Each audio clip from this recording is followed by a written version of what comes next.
Assalamualaikum warahmatullahi wabarakatuh. Berjumpa kembali dengan saya di channel YouTube Kanda Data.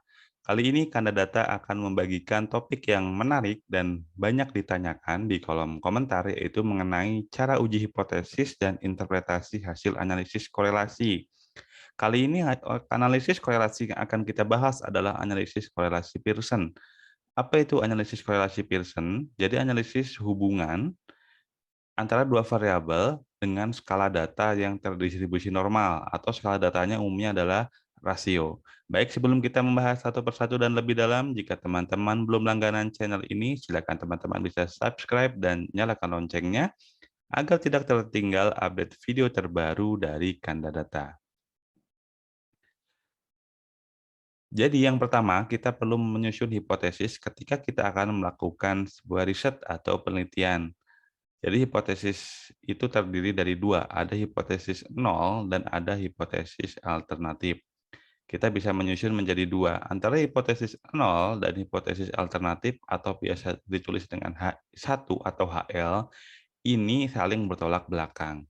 Contohnya di sini H0-nya adalah tidak ada hubungan atau tidak ada hubungan yang signifikan antara harga jual dengan jumlah penjualan roti. Bagaimana untuk hipotesis alternatifnya? Ini adalah kebalikannya. Kalau yang hipotesis nol tidak ada, berarti hipotesis alternatifnya adalah ada hubungan yang signifikan antara harga jual dengan jumlah penjualan roti. Bagaimana cara pengambilan keputusannya? Pengambilan keputusan dari hipotesis ini adalah kita bisa menggunakan tingkat kesalahan atau alpha, atau sering juga dituliskan dengan p-value. Jadi p-value atau signifikansi alfa, contohnya begini, kalau kita tetapkan 5%, ya alfanya 5% atau tingkat kesalahannya 5%, artinya kalau kita dari 100 kali percobaan, kalau 5 kali gagal atau kurang dari 5 kali gagal, itu artinya hipotesis kita diterima. Ya, hipotesis yang eh, kita inginkan gitu ya. Makanya ketika kita menyusun hipotesis, umumnya kalau untuk korelasi ini, untuk hipotesis yang kita harapkan itu ada di hipotesis alternatif. Meskipun nanti juga bisa dibalik ya, tergantung topik penelitiannya.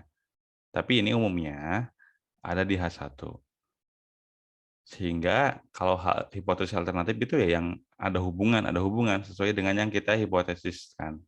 Hipotesis itu kan kesimpulan sementara dari penelitian kita kan.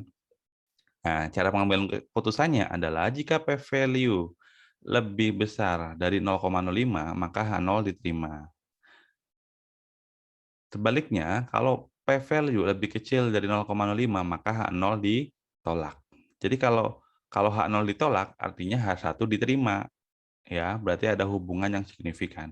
Baik, untuk memudahkan kita lihat di bawah, ini ada contoh output dari hasil analisis korelasi menggunakan SPSS. Di sini kita lihat hubungan antara jumlah penjualan roti dengan harga jual. Atau boleh sesuai dengan ini ya, harga jual dengan penjualan. Berarti harga jual roti dengan jumlah penjualan, karena sama ya. Kita lihat di sini, koefisien korelasinya adalah min titik 919, artinya min 0,919, ada tanda aster 2. Kemudian kita lihat untuk p-value, kita lihat ada di sig to tell ya, di sini ya. Ini adalah p-value-nya adalah 0,000. P-value-nya adalah 0,000. Artinya bahwa nilai p-value ini lebih kecil dari 5%, karena kita menetapkan hipotesisnya adalah 5% atau 0,05. Karena p-value lebih kecil dari 0,05 ya, ini kan titik itu sama dengan ya 0, ya 0,0000 ini lebih kecil dari 0,05. Artinya berarti kita yang di bagian kedua, artinya H0 ditolak. Berarti kalau H0 ditolak, artinya hipotesis alternatifnya diterima, sehingga kesimpulannya adalah ada hubungan yang signifikan antara harga jual dengan jumlah penjualan roti. Begitu ya cara pengambilan hipotesisnya. Kemudian ada hal penting lagi yang perlu kita lihat, bahwa Dalam analisis korelasi, selain kita uji hipotesis, ada juga kita perlu memperhatikan bentuk atau arah hubungan dan keeratan hubungan. Baik, kita balik dulu ya, bentuk arah hubungan dulu ya, positif atau negatif. Kita lihat di sini adalah min, artinya adalah negatif. Artinya apa kalau min? Jadi jangan takut kalau nilainya koefisien baik korelasi, Pearson dan lain-lain itu ada min. Min itu artinya tandanya adalah arah hubungannya. Ya, negatif artinya berlawanan. Kalau negatif artinya berlawanan, kalau positif berarti searah. Kalau berlawanan berarti saling bertolak belakang. Contohnya, logikanya begini. Jika harga jual ditingkatkan, meningkat, maka jumlah penjualannya akan menurun karena tandanya negatif.